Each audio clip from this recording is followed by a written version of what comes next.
New Balance's FuelCell lineup has been a hit for many people, including myself, with crowd favorites like the RC Elite V2 and the Rebel V2. A lot of people are wondering what's in store for this year, 2022. Well, I'm going to be walking you through their whole new lineup and everything you need to know. So the first thing that you need to know is that New Balance is doing some rebranding. They have been using the SuperComp, or SC for short, branding with their track spikes that use FuelCell foam and carbon fiber plates, and now they're bringing that to their road lineup so that you know if the shoe has SC in it, that it's going to be their FuelCell carbon plate combo inside of that shoe. So let's start with their super flat, the SC Pacer. This shoe is more like the New Balance 1400 Racing Flat, but a modern super shoe version. New Balance is marketing it as a good 10K to half marathon racer, but I think it's probably even versatile enough for 5K to half.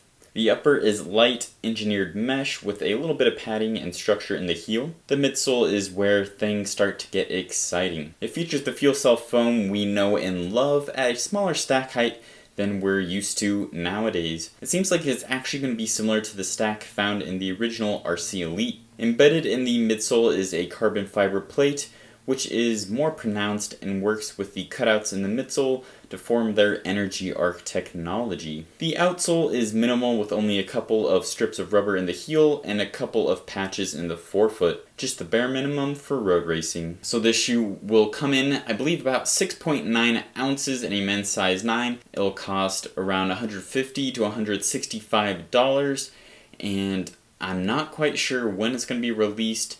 Things keep getting pushed back, but we may see it spring or summer. Next up, let's talk about the FuelCell SC Trainer. So the SC Trainer is a very thick shoe meant to be used as a training companion or a racer for non-elites, as it does have an illegal stack height. The shoe is replacing the FuelCell TC in their current lineup. The upper is knit, similar to Nike's Flyknit, but it's a little more built up in the heel to hopefully be protective and comfortable enough for long training runs, but light and minimal enough for racing. The midsole uses the same bouncy and light FuelCell foam with the rocker design and that same energy arc system with the huge cutouts through the middle of the shoe and the concaved carbon fiber plate. So I believe the stack height of the shoe is around 47 millimeters in the heel and 39 in the forefoot. This shoe has decent outsole coverage with plenty in the forefoot, along with strips stretching from the midfoot to the heel. There's also a patch of rubber on the carbon fiber plate itself.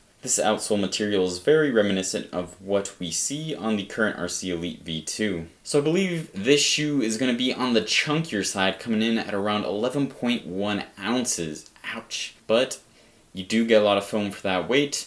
The price, I've heard $180, but I've also heard $200, so inside of that range. And as far as the release date, I know they wanted to have this shoe out by April, but it may be pushed back to June, so sometime in that spring-summer time frame. Alright, next up things get very exciting with the SC Elite V3. So the RC Elite is getting renamed to the SC Elite, and this shoe is their half to full marathon racer. Luckily, it seems to keep some of the things we liked from the RC Elite V2 and blend it into this new SuperComp lineup. The heel and ankle design is similar to what we've seen on the Elite V2, but the tongue and upper material is more of a stretchy knit mesh like what they're using on the SC Trainer. Again, this shoe will feature the same FuelCell compound as the Elite V2, but add the new steeper plate and the cutout through the center of the shoe to give you maximal energy return. I'm not sure about the stack yet, but it doesn't seem to be changed from the Elite V2. The outsole is very similar to what we saw on the SC Trainer,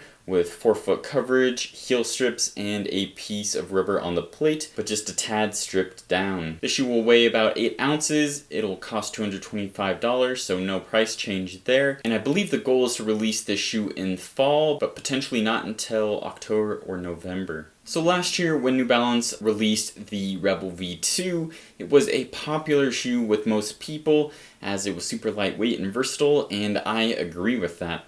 They're making some changes in 2022, and we'll see if that's an improvement. The new upper uses lightweight engineered mesh that will hopefully be more durable than the upper on the current version. The midsole still uses the same FuelCell compound as last year, but they added a couple of millimeters to the base of the shoe to widen its footprint a bit, and then they also added a couple millimeters to the stack.